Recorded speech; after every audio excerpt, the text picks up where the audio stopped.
ಅಧ್ಯಕ್ಷರೇ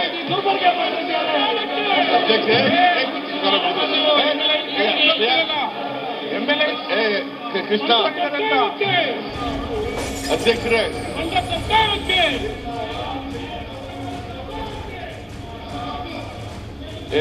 ನಾನು ಮನೆ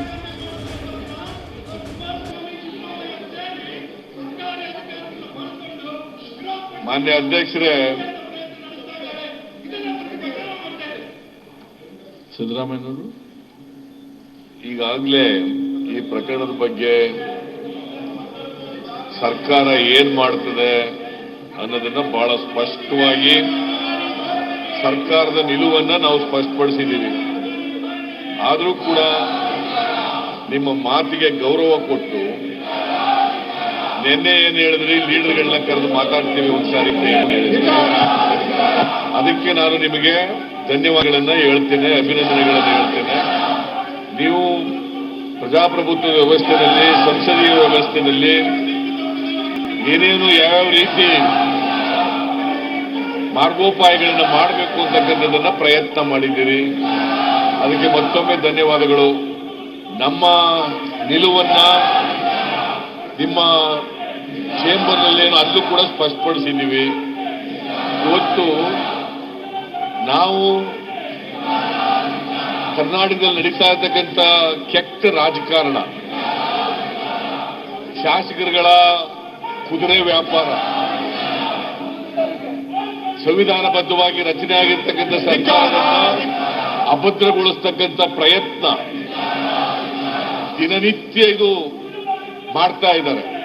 ಇದು ಪತ್ರಿಕೆಗಳಲ್ಲಿ ಬರ್ತಾ ಇದೆ, ವಿದ್ಯುನ್ಮಾನ ಮಾಧ್ಯಮಗಳಲ್ಲಿ ಬರ್ತಾ ಇದೆ. ಜನರು ನಮ್ಮನ್ನ ಕೆಟ್ಟದಾಗಿ ನೋಡ್ತಕ್ಕಂಥ ಪರಿಸ್ಥಿತಿ ಇವತ್ತು ನಿರ್ಮಾಣ ಆಗ್ತದೆ. ಪಾಪ ಶಿವಲಿಂಗೇಗೌಡ ಹೇಳಿದ್ರು ನೆನ್ನೆ, ಮನೆಯಿಂದ ಬರಬೇಕಾದ್ರೆ ಎಲ್ಲರೂ ಕೂಡ ಸಂಶಯ ಪಡ್ತಾರೆ, ನಮ್ಮನ್ನ ಜನ ಕೆಟ್ಟದಾಗಿ ನೋಡ್ತಾರೆ ಅಂತಕ್ಕಂಥ ಪರಿಸ್ಥಿತಿ ನಿರ್ಮಾಣ ಆಗಿದೆ ಅಂತೇಳಿ.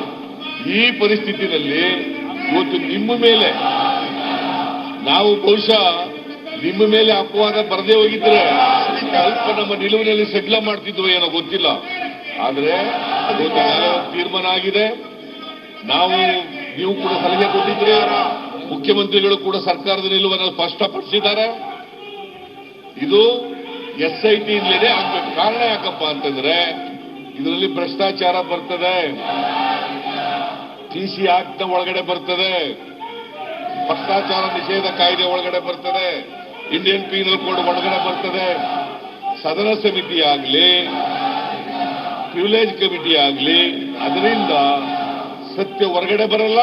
ನಂಬರ್ 1. ನಂಬರ್ 2, ಅವೆಲ್ಲವೂ ಕೂಡ ಫ್ಯಾಕ್ಟ್ ಫೈಂಡಿಂಗ್ ಬಾಡಿಗಳು.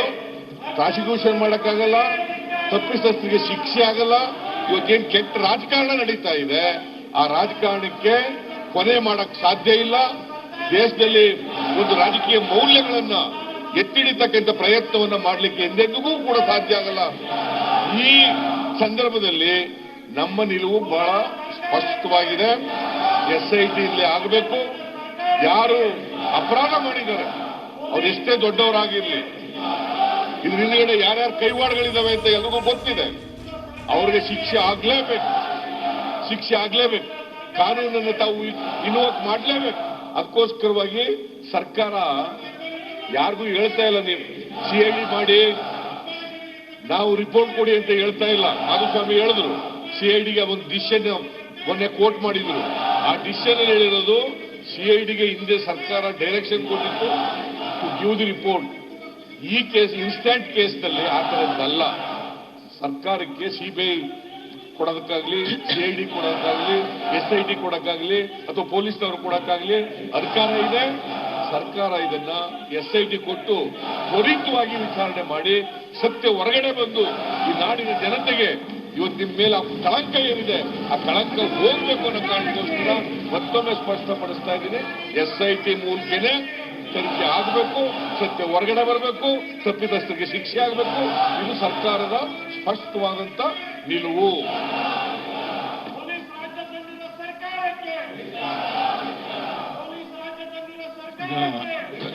ಅತ್ಯಂತ ಖೇದದಿಂದ ನಾನು ಸದನಕ್ಕೆ ತಿಳಿಸಬೇಕಾಗಿದೆ. ಸುಮಾರು 5 ಜಿಲ್ಲೆಗಳಿಗೆ ನಾವು ಕುಡಿಯೋ ನೀರಿನ ವ್ಯವಸ್ಥೆ ಮಾಡೋದಕ್ಕೆ ಎತ್ತಿನೊಡೆ ಯೋಜನೆ Innocent. Why are you afraid of ಅಲ್ಲಿ SIT? ಭೂ ಸ್ವಾಧೀನ ಕಾಯ್ದೆಗೆ If you are innocent, why are you ತರಬೇಕಾಗಿದೆ. afraid of SIT? ಅದರಿಂದ ಭೂ ಸ್ವಾಧೀನ ಕಾಯ್ದೆಗೆ ತಿದ್ದುಪಡಿಯನ್ನು ತರಬೇಕು ಅಂತ ನಾನು ಸಲಹೆ ಮಾಡಿ